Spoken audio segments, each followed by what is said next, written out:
Okay, it's recording. Okay. This is Group 10's presentation on religion and culture in the 1830s. I'm Audrey Mack. I'm Kiley Hayes. And I am Marthalicia Gonzalez. So our thesis is Religion and Culture in the 1830s was brought to life by the original and honest thoughts of people like Machiavelli and Ralph Waldo Emerson. These men vocalized very different opinions. Machiavelli encouraged the creation of associations, while Emerson expressed the importance of self-reliance of individuals in a society. This is the text we're going to be focusing on. The title is Democracy in America from chapter 5, title of the use which the Americans make of public associations in civil life, by Alexis de Tocqueville, written in 1835. These are the two main key terms. One is public associations, pretty much a group of people coming together for one purpose, and a democracy, a nation governed by the people. So these are the two main things that we're going to be focusing on. Those are the two main differences Tocqueville emphasizes in his text.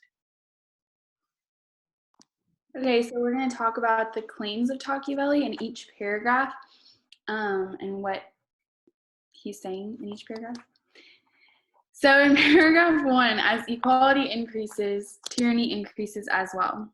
This is because democracy in its healthiest form allows citizens to rise up to become leaders. When all citizens are seen as equals, they are not given chances to take on leadership positions. Tyranny, or oppressive government rule, will eventually come to be the main form of power. Then democracy will fade away.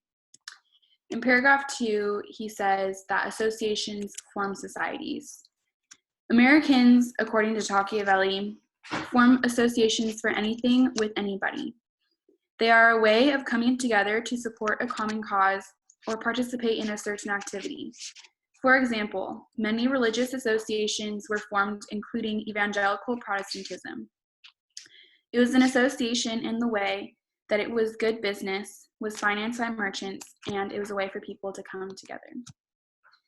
In paragraph 3, Tocqueville claims that the inhabitants of the United States are impressive when they congregate voluntarily for a common cause.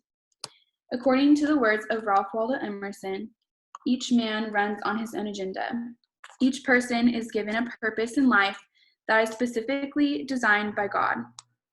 To come together, putting all self-made agendas aside, to work towards a common cause is, in some degree, most impressive.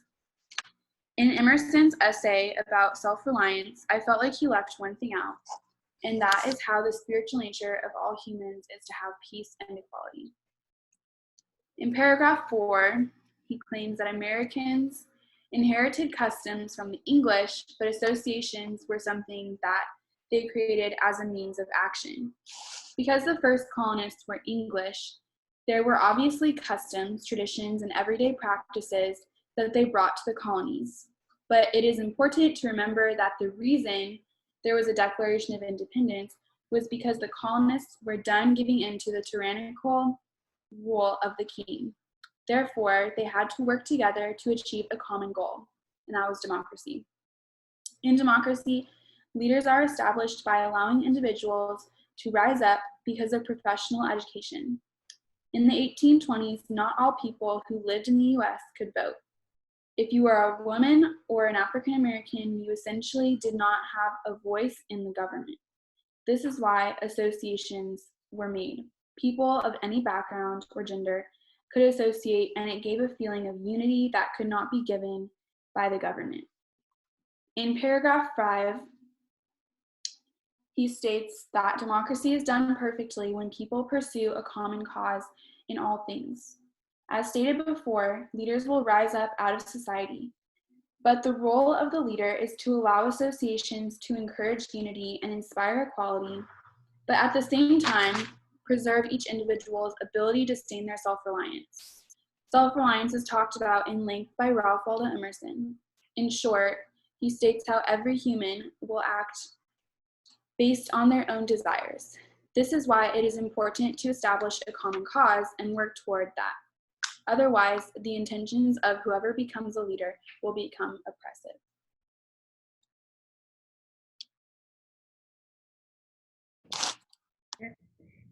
And in paragraph 6 to 10, these are the claims that Tocqueville makes. In paragraph 6, it's stating that each aristocrat member already holds so much power that they can accomplish things on their own without having to depend on others.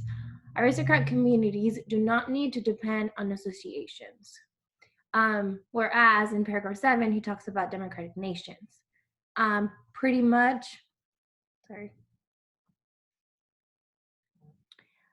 he states that individuals in democratic nations are not as powerful, and they must associate in order to gain power.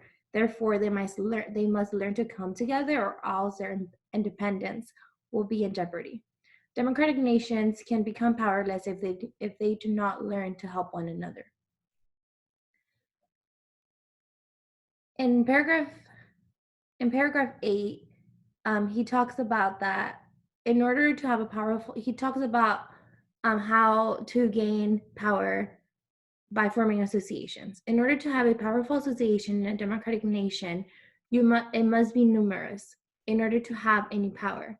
And it becomes harder to understand one another and establish fixed regulations.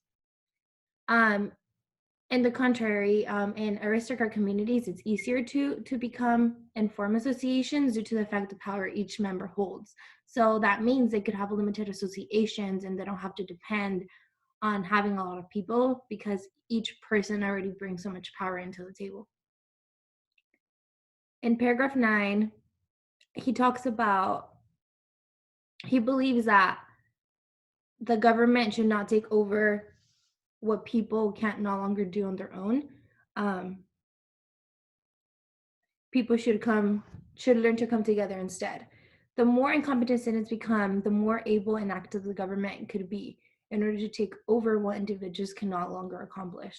And although people in his country believe that that's the easiest or the best way to solve the difficulty of forming associations, he believed that people just needed to learn to work together in order to achieve what they needed. In paragraph 10, he believed that the morals and the intelligence of democratic people would be as much in danger as its business and manufacturers if the government ever wholly took over the place of private companies. If the government stands in the place of associations, the more power the people would lose. People will lose the notion of coming together, and the government will take over. And therefore, the feeling and opinions of the people can only be portrayed artificially by associations. Pretty much, he's just letting people know that if they don't come together, there's a chance that the government could take over. And if that was to happen, that's where all their power would go.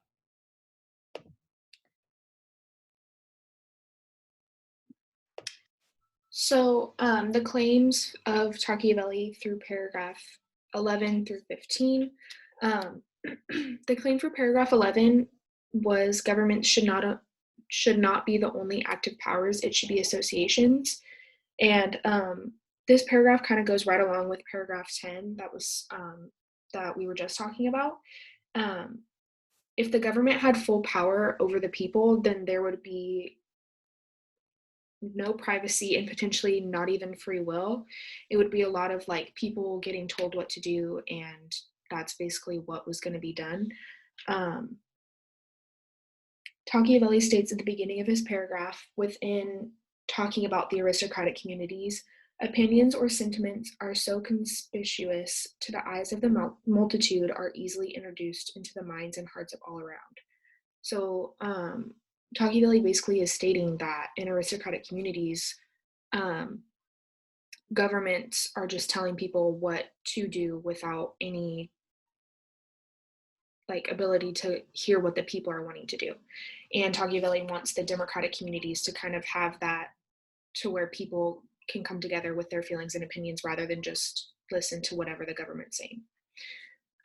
Paragraph 12 and 13 The claim is, within the United States, people come together with opinions or feelings rather than trying to understand them themselves.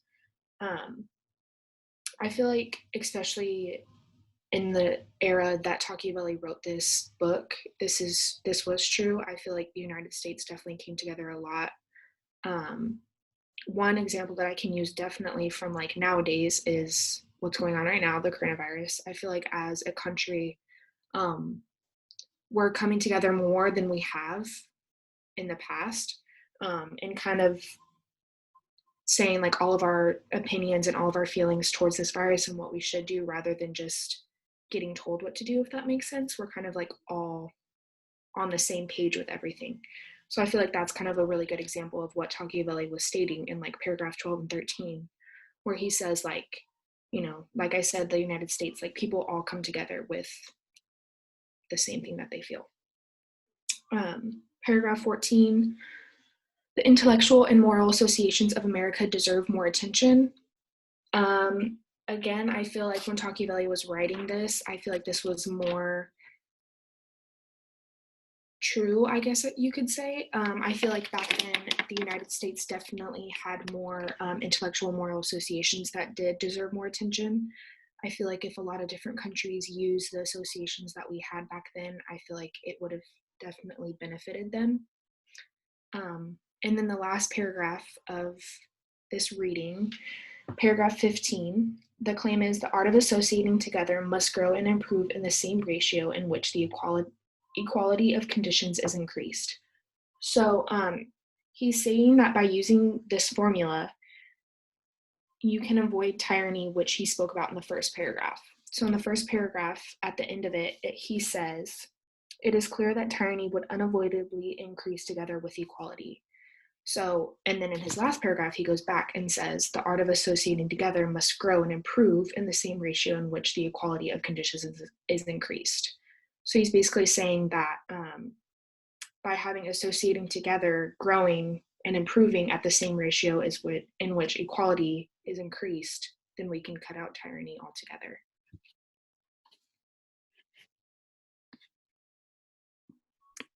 So for the other article that we were talking about a little bit for evidence, Ralph Waldo Emerson wrote an article on self-reliance in 1841, and he was a philosopher who had some interesting Christianity ideas. Next. The purpose of this passage.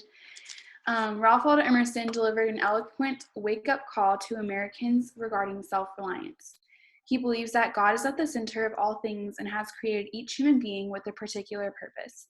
To be unoriginal is shameful.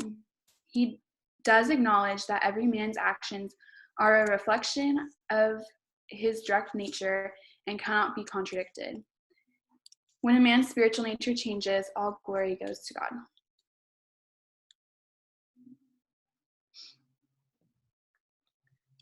In conclusion, these are the two different ideals between Tocqueville and Emerson. Tocqueville encouraged the creation of associations. Tocqueville, it's all about forming associations. He believes it's up to each individual to help one another to maintain the power they deserve for being part of a democratic nation. He strongly believed that the government should not take the place of associations, because if that was to happen, they would be taking the power of the people along with it, and the power would lose, and the people would lose their desire to come together. You can also think here, for example, like the Democratic Party and the Republican Party. These are two different associations that come together in order to maintain their power. And then Emerson, he kind of, like we said before, he believed kind of totally opposite of what Machiavelli did. So he believed that God is at the center of all things and has created each human being with a particular purpose. So I think that kind of just states exactly what he did, is he kind of just really focused on God rather than like Machiavelli kind of he considered and thought about more of like associations considered with like government. So yes. And that's the end of our presentation. Thank you.